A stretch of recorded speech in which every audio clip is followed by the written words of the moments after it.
All right, I replaced the distribution pump in this dishwasher. It's a Whirlpool. Um, it's only like a year old, and it had a bad distribution pump. I pulled it out, and it would work if you tapped on it. So I assumed it's something like brushes or whatever. So I ordered a new one. It was like $60. It came with everything. It came with the little clamps that they're like a one-time use only. I can't remember what they call those type. You pinch them, and it came with new ones of those. So when I cut the old ones off, I didn't have to go find new ones. But then it wouldn't dry. The little heating element in the bottom, it's like a loop, and it didn't dry. It wasn't getting hot, and that's all I did was, it seemed to work when it broke. It wasn't spraying water around. I guess the water comes in through this little valve, the hot water, and that was working. It was letting the water go in, but then it wasn't washing. It wasn't spraying.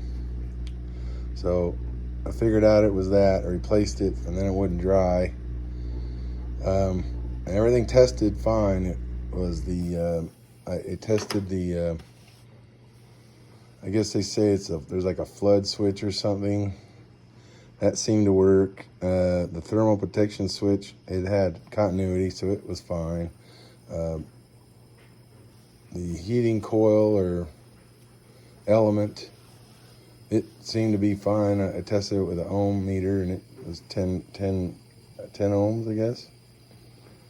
And it was fine when it broke. When it stopped working. That wasn't ever the problem. So it was like I broke it when I fixed it, basically. So I searched everywhere and I gave up. And what you need to do is these two buttons here, don't press them.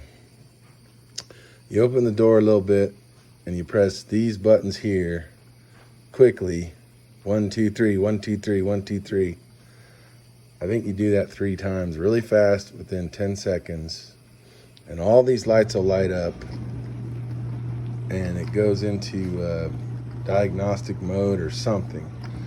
And I shut the door, and it started doing this quick 10-minute wash thing, and then it worked. Because I had to do that just answer thing because I couldn't find anything on the internet. So I figured it was something in here. I was hoping it wasn't a board, because that's what killed my last one, and I just ended up buying another one. So I didn't want to buy a new one because this was only a year old, and they're like $600. So that's all it was. I guess the technician said you got to do that when you replace, because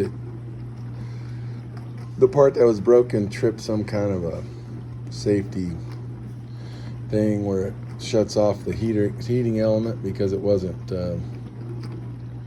I guess it wasn't doing it. It recognized that the pump was bad, and in order to keep it from, I guess, damaging itself, it turns off the heating element, and that reset it, that little thing.